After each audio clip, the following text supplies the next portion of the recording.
सेवा करो। अरे मामा जी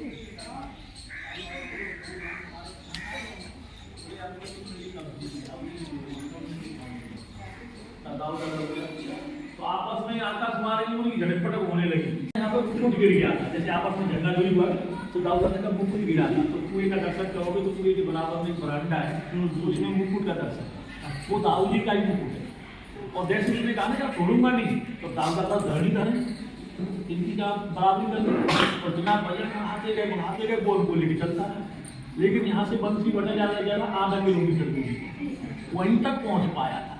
तब तक तो एकदम जमीन पर आराम से गिरता है। दाऊदा एक उसकी सर पर ऐसे मुक्का और मारती है, उसका प्रारंभ करके यहाँ पे विश्राम किया। तुम समझोगा क्योंकि ये वट प्रति की सब प्रति, उस वट प्रति का भक्तिमत भागवत जी में वर्णन आया है। उसमें एक दुआ है, वो श्लोक है, उसमें लिखा है कि ब्रह्मतो माने ढूंढते हुए या लाते हुए, ब्रह्मतो वाही मानस्य चार्य कृष्ण गोगनम भांडीरकम नाम पटम जम कृष्ण। इस वट प्रति की इसकी संस्कृति को वट प्रति के बारे में हमें तुम्हारे क्या है, लेकिन वो नहीं बोल रहा है। दाऊदा ने जो क्या मुकुट गिरा और यहाँ से थोड़ी दूर पर जाकर उसको मार, यानी बलराम जी ने दाऊ जी महाराज ने प्रलंबासुर का वध किया। और ये अभी जो ध्यान वृक्ष देख के आए हो ना, ये वट वृक्ष पद्म पुराण में ऐसा वर्णन आया है कि कृष्ण के समय में इतना विशाल था कि इसी पे चढ़ करके भगवान जमुना को आर पार होता। हाँ जी। और इसी वट वृक्ष के नीचे भी 8 लीलाएं हैं शास्त्रों की। सर्वप्रथम उनकी विवाह की यानी मिलन की है।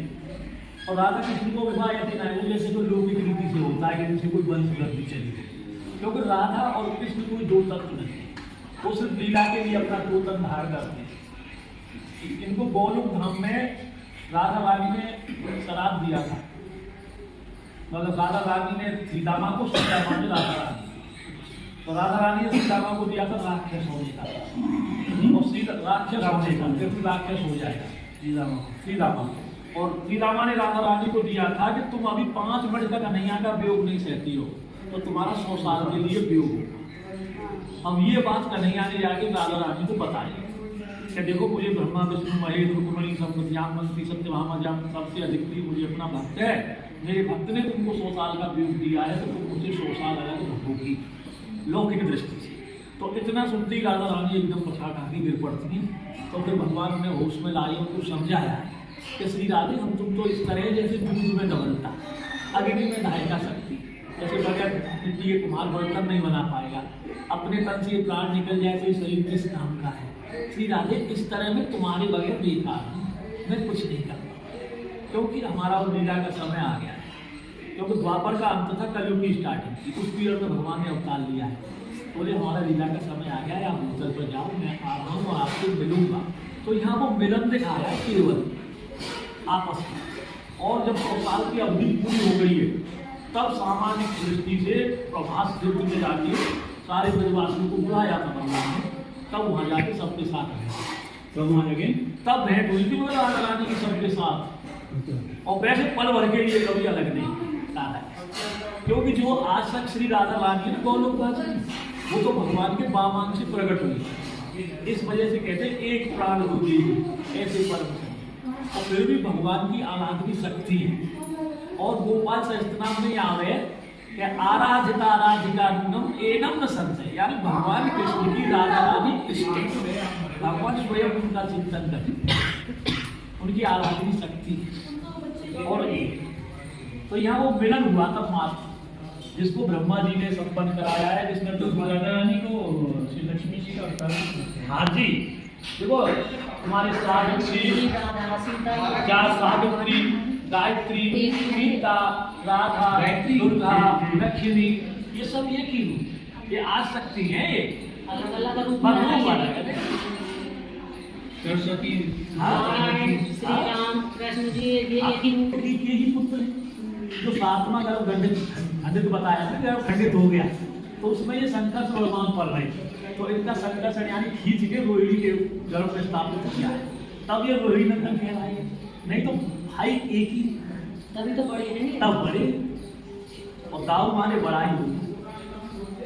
तो और ये वट वृक्ष है ना, इस बजप्रति के नीचे से भगवान ने अपने आंखों के सामने ऐसे सबको बिठा के नंद बाबा, यशोदा मैया, बृषभाग, कीर्ति, राधा रानी, नंद गोपन, भाई बंधु सब समझा के सब शरीर गोलोगमन करा।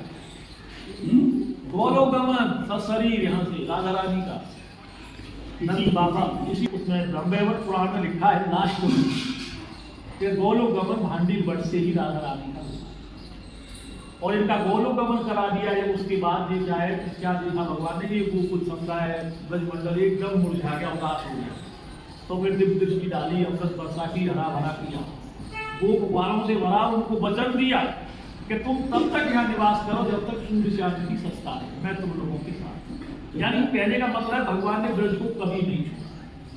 भागवत जी में भी पहले कह चुके हैं कि ब्रज पद एकम न गच्छा, और लास्ट में भी उनको गोलोगमन कराने के बाद भी वचन दिया है कि मैं तुम लोगों के साथ। उनके गोलोगमन हो जाने के बाद फिर क्या देख रहे हैं, यहाँ सारे देवताओं का आगमन हुआ है और सब भगवान के सामने साष्टांग दंडवत करके पड़ रहे हैं।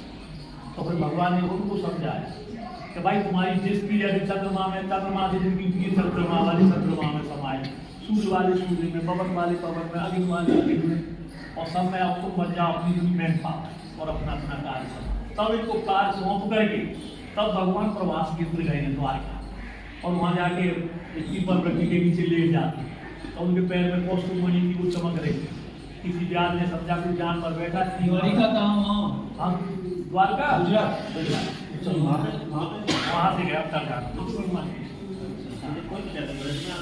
नहीं आए तो है लास्ट में, लेकिन मैंने बताया ना कि लोगों को यहाँ से गोलोगमन कराने के बाद में कुछ लीला अधूरी रह गई थी, उसको पूरी करने के लिए वहाँ गए, क्योंकि जिस व्यास ने तीर मारा था ना वो पूर्व जन्म का बाली था, और बाली को भगवान ने छुप के मारा था, तो भगवान ने अपना उसको बदला लेना था। तो बदला लेने के चक्कर में तीर न क्या तीर लेने लीला करने लगे, मार दिया क्यों मारा, मैंने किसी का क्या बिगाड़ा था, ये अपराध होगा। अब वो व्यास आया, उसने देखा कर नहीं आया, एकदम पैर पकड़ लिया, महाराज बहुत धोखा हो गया, माफ करो। अब भगवान ने उनसे क्या कहा है, भाई देख अब तुम हम दोनों बराबर हो गए। बोलो प्रभु आप लोलमान हो रहे हो, कर रहे हो, घबरा रहे हो, और मुझसे पहले बना करोगे। जब उसको ध्यान दिला रहे हैं कि देख तू रात में बाजी हो, हमने तुम छिक्के मारो, अब पहले हम छिक्के मारे जा रहे थे, हम तो बराबर है दोनों, अब तू का चाह रहे तो बात है कि बोली अंत समय पे जिसके मुंह में प्रभु को नाम भी आ जाए तो बाकी लोग मिल जाए, बाकी सदगति है जाए, तो त्रिलोकीनाथ चतुर्वेदी सामने खड़े हुए क्या लगता, तब बाबू फूक के देखे माते अंतर